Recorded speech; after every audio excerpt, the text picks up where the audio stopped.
because I imagine here in Arizona with baby boomers and everything like that, like, is it coming more and more common for people to like co-sign on homes for their parents, like reversing the roles? That's not a widely known thing. And I've had people who talk about, trying to qualify the parents or being on a loan with them. And tell them that, many of them are like, oh, that's great. I didn't even want to have them on the loan. So the nice thing about it, it's done like a primary. It's not an investment property or anything. So it's huge. So that can fall. Yeah, that's awesome. Neat. Okay, cool.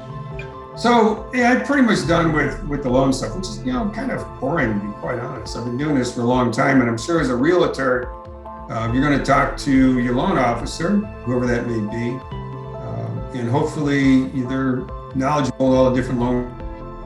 The big thing about being a loan officer, and I'll just finish with this, is that you're really a financial advisor.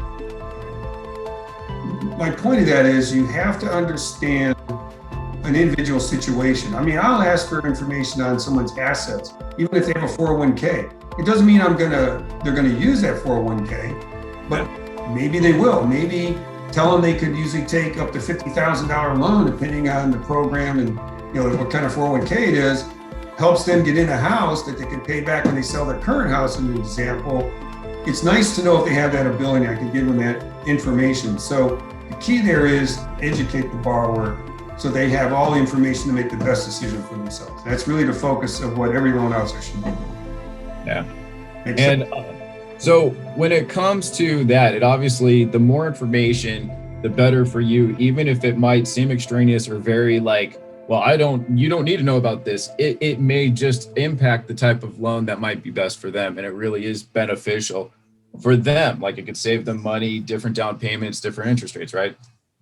Yeah, and when it comes to an agent, I expect you to know loan products, just like I'm not expected to know everything about a contract or doing a transaction. But if you hear about this stuff enough and it just triggers something in your mind and you're talking to a client, go, hey, wait a second, I think there's something about that. You need to talk to my loan officer and ask him about that. That's the key. Great.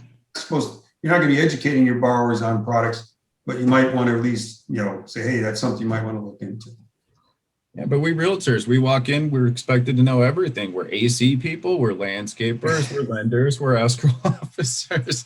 We're expected to know a little bit of everything. And I will say this, I would never want to be one of you. I prefer numbers. It kind of keeps the emotion out of it. So I have a lot of respect for what you guys do. And ladies and gentlemen. So cool. So what we want to talk about, Josh, and I know you have a bunch of things you want to talk about on these tools and strategies to win a deal. So Josh, why don't you take it from here, talk a bit about your company, talk about these things that you want to talk about, and then later on, send it back over, because I want to talk about some things from a lending side that we can do as lenders to help you get your deal accepted. Okay. Yeah, it really is in this market. That's why I wanted to put on the class together, is because it's a team effort completely, 100 steps of the way, 100% of the way. Having a great lender will make or break you in this market, obviously. From your time of closing to making sure there aren't any delays, to putting the best foot forward, understanding that they need to be available. Time is of the essence. So, my side of this incorporated with Keith is just, I created a 15-step plan to make sure you can hopefully, guarantees, get your first offer accepted. Can I just ask, how many of us here are realtors?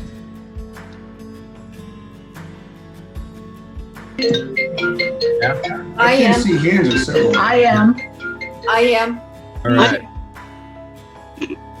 Perfect. Okay, it's the majority. Wonderful. Okay, so you understand. So let's start off with number one. All right, be ready, willing, and able.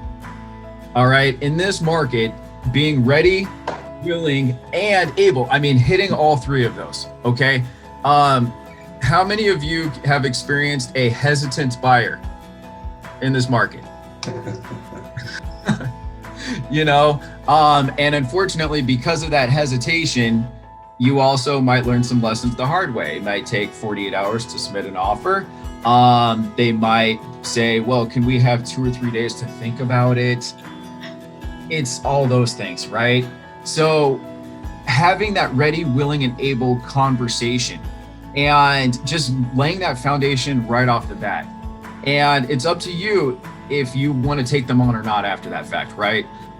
If they really aren't that motivated, and if we don't mind either chat or if you don't mind turning on screens or something like that, just let me know your feedback, because would you show somebody who wasn't uber motivated in this market, truly speaking? Right? Yeah, it's tough because they have to be willing to go for it, right? So that's number one. And there's so many reasons to be motivated, which kind of leads us to number three, you'll see. Okay, so number one, have that ready, willing, and able conversation. Thoughts, feedback on that?